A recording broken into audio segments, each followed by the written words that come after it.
आपको अगला मैं 60 सेकंड देती हूं आलोक जी की इजाजत से।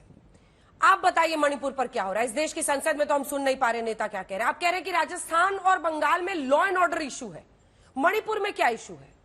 मणिपुर में क्यों नहीं संभाल पा रहे आप लोग? क्यों हिंसा रुकती है लेकिन फिर वो चक्र नहीं खत्म होता, फिर से चक्र शुरू होता है? आपने सेना भेजी, आपके मुख्यमंत्री पूरी तरह से फेल हुए, एफआईआर कितने कितने दिनों पर हो रही है वो सब दिख रहा है। मणिपुर में क्या हुआ? वहां पर क्या है? आपकी फेलियर नहीं है तो क्या है? अब मैं बोल लूं जी।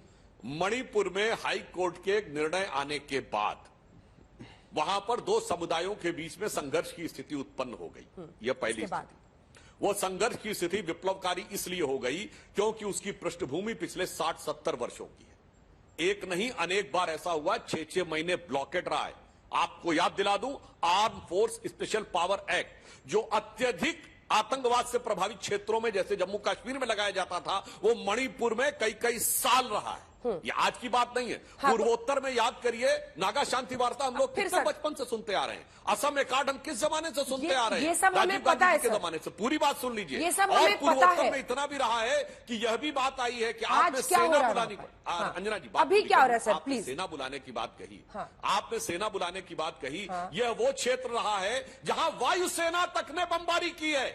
मार्च 1966 में मिजोरम में। मैं आपसे अभी की बात पूछ रही हूँ, आप मुझे बस हिस्ट्री बता रहे हैं। वो स्थिति और ये स्थिति दोनों बराबर है। ठीक है, अभी क्या हो रहा है? अभी आपको हिस्ट्री लगती है अंजना जी, इतनी गैर जिम्मेदाराना बात कि अगर हमारी एयरफोर्स ने बमबारी की, ये आपको लगती है सामान्य सी बात? कोई उदाहरण बताइए आसानी के साथ। नहीं, मैं इसको बहुत ही असाधारण और गलत बात मानती हूँ। ये आसाम अकॉर्ड नहीं हो पाया था, ये आसाम अकॉर्ड नहीं इंप्लीमेंट हो पाया राजीव गांधी जमाने में। हिस्ट्री है सांसद महोदय, इसी कारण से तो समस्याएं बनी हुई हैं। विरासत में 60-60 साल की समस्याएं और उनके संघर्ष का बोडो अकॉर्ड क्यों नहीं लागू हो पाया? सुधांशु जी, इसीलिए मणिपुर ने आपको चुन के आपका मुख्यमंत्री वहां बनाया। उस पर जवाब ही नहीं दे रहे आप सुधांशु जी। जैसे आज आप कश्मीर के बारे में कहें नहीं आज की बात करिए, तो समस्या है वो पुरानी है। तो इसीलिए तो जनता ने आपकी सरकार को चुना ना। राजस्थान में ऐसी कोई समस्या नहीं थी पहले। आपको इसीलिए ना चुना कि ऐसी स्थिति नहीं पैदा होगी। हाँ, तो आप ये भी कहिए। बोलना चाहूंगा तो मई 2023 से पहले पिछले 6 साल से मणिपुर में शांति थी कि नहीं? बोलिए, कभी ब्लॉकेट हुआ हो तो बताइए। 18 से 23 के बीच में कोर्ट का निर्णय आने से पहले एक चुनौती कहता हूं, बताइए कब ब्लॉकेट हुआ? 18 से 23। आलोक जी जवाब दीजिए। दो समुदायों के बीच हाईकोर्ट के आरक्षण वाले फैसले के बाद ये बवाल मचा है, जिसका एक ऐतिहासिक पृष्ठभूमि वो बता रहे हैं। देखिए अंजना जी, अभी भी मीडिया के माध्यम से झूठ बोलते हैं बीजेपी के लोग। हाईकोर्ट का निर्णय नहीं आया, हाईकोर्ट ने केवल एक ऑब्जर्वेशन दिया और पार्टी बनाया। और हाईकोर्ट के उस पार्टी बनाने के ऑब्जर्वेशन के बाद भी 63 दिन तक ये सरकार कुंभकर्ण की नींद सोती रही। चीफ सेक्रेटरी आरएसएस का आदमी था वहां पर, आरएसएस से जुड़े हुए तार थे उसके।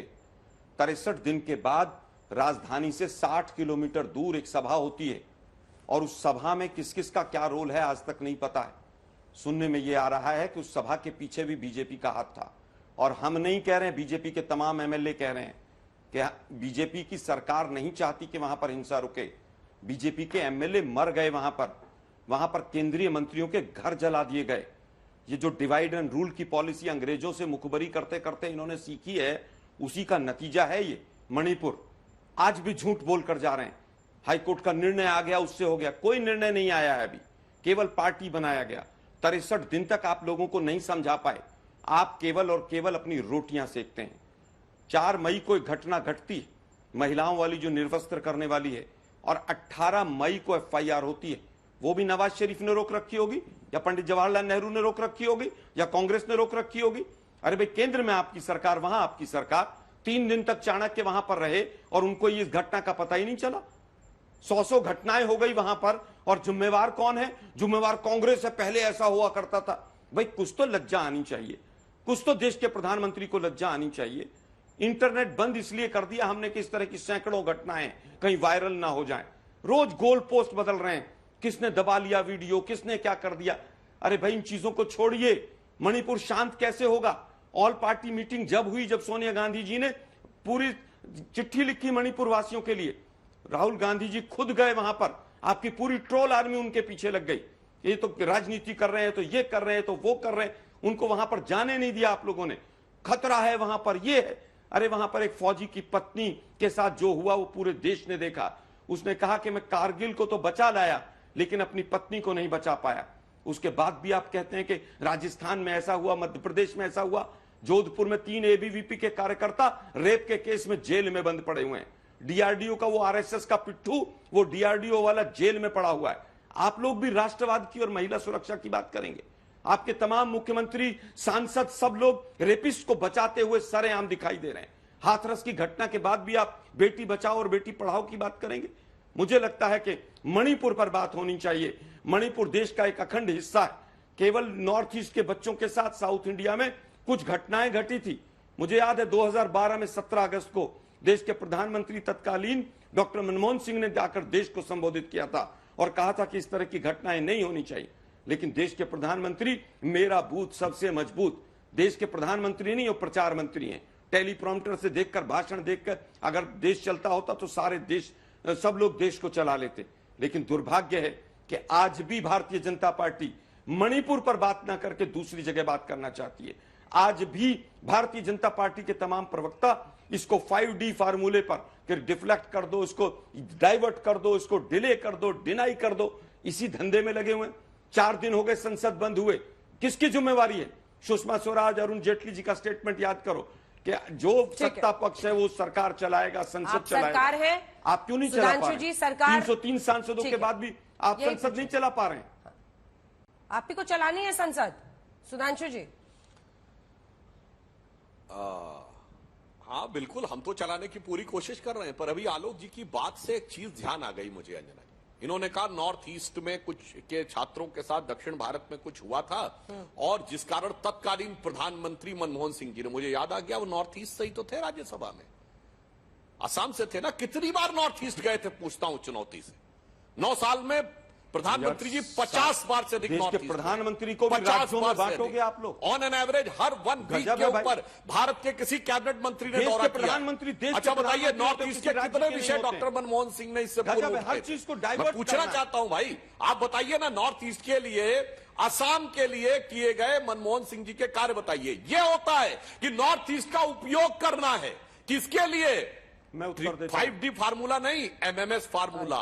जिसको मौन रखना है उसको नॉर्थ ईस्ट से लाना है, नॉर्थ ईस्ट को किनारे की तरफ करके रखना है, और उसके बाद जब हम कोई चुनाव हार जाएं तो उसको छोटा राज्य कहना है, और उसके बाद जब ये संवेदनशील स्थिति आए, जो कि बिल्कुल मैं ईमानदारी से कह रहा हूं, जैसे कश्मीर की समस्या आज की नहीं है, पूर्वोत्तर के इन राज्यों की समस्या आज की नहीं है, लंबे समय से, और क्या प्रकार का मान्यवर वाहियात बयान दे जाते हैं।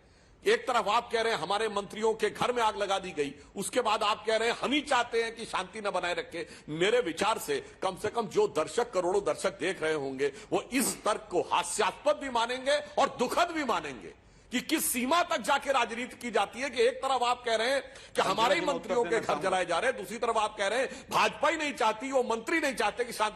कौन ऐसा होगा जो अपना घर जले और वो कहे मेरा घर जलते रहना चाहिए, नहीं होना चाहिए? ये होता है कि आग के ऊपर अपनी राजनीति से रहना, परंतु यथार्थ का जवाब नहीं देना। और फिर मैं सरकार है, वो खुद क्यों ऐसा करेंगे? मुझे लगता है कि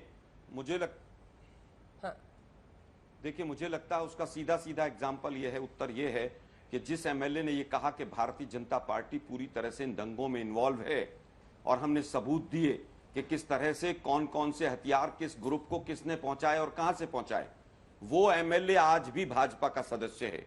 अगर वो झूठ बोल रहा है तो भाजपा का मेंबर क्यों है? वो जेल की सलाखों के पीछे क्यों नहीं? लेकिन दुर्भाग्य है कि वो सच बोल रहा है। और मैं फिर कहना चाहूंगा, देश के प्रधानमंत्री डॉक्टर मनमोहन सिंह अगर नॉर्थ ईस्ट से थे तो ये अच्छी बात थी, क्या दिक्कत था इसमें? कभी ऐसा नहीं हुआ कि असम की पुलिस दूसरे राज्यों की पुलिस को मार रही हो। 10 साल में अगर एक घटना हुई हो तो बताइए कि मणिपुर की पुलिस जो असम को मार रही है, असम की पुलिस मणिपुर की पुलिस को मार रही है, और आर्मी के सामने पुलिस खड़ी है और पुलिस के सामने आर्मी खड़ी है, थाने लूटे गए हों। एक घटना मुझे बता दीजिए 10 साल की। सुधांशु जी, एकदम छोटा सा जवाब, सिर्फ एक लाइन का, लगे सब कुछ हुआ, लेकिन मुझे एक घटना बताइए कि इस तरह से सैकड़ों घटनाएं निर्वस्त्र करके महिलाओं के रेप हुए हो। एक घटना बताइए मुझे।